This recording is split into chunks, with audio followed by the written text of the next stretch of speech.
to me anyway, used to feel like to me that I was drinking water through a fire hose. Yeah. And I just, and even Kerry, he pulled me up.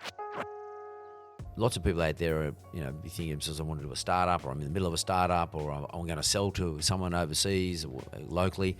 What are some of the lessons you learned, the harsh lessons, the tough lessons that you learned during that process? I mean, what could you share with us? One of the biggest lessons that I learned was the ability to be nimble, and one of the benefits of being a startup is that you basically go off the smell of an oil rag. You go, well, how can I generate revenue and how do I keep the costs so I can just keep in business for as long as the revenue goes up, and in whether it was the on-course bookmaking business or the telephone business or the tipping business that I'm in now or the odds comparison business, all of those businesses, I run them ultra lean. We have a very small team of highly skilled people, but don't expand. TomWaterhouse.com, because we were in that environment of an expanding market that just opened up with marketing, we got really big quick, and that was an amazing journey and turned out to be, luckily, a really great outcome to sell to William Hill. But it's a scary environment to be in, where you're growing your cost base at a greater rate than your revenue. Yeah, and you get sort of locked into it too.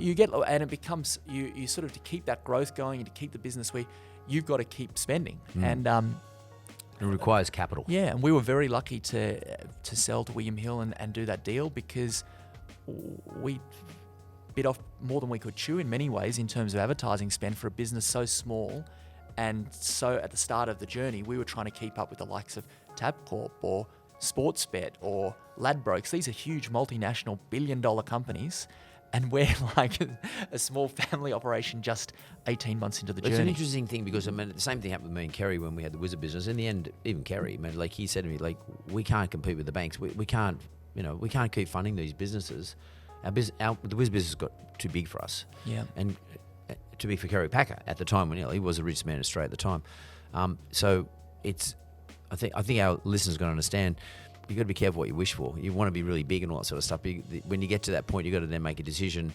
How do I continue on? And do I bring in partners? Do I sell out completely? And those processes, I think you need to start thinking about that at the beginning and prepare yourself. And maybe you don't need to grow as fast or at as fast a rate. Maybe you can control things a bit better, because sometimes it feels like, to me anyway, used to feel like to me that I was drinking water through a fire hose. Yeah. And I just, and even Kerry, he pulled me up. He said, look, son, we have to sell this business. It's just got too big, which is why we sold to General Electric, because they had a big enough balance sheet. They were the world's largest company at the time. They had a big enough balance sheet to compete with the banks.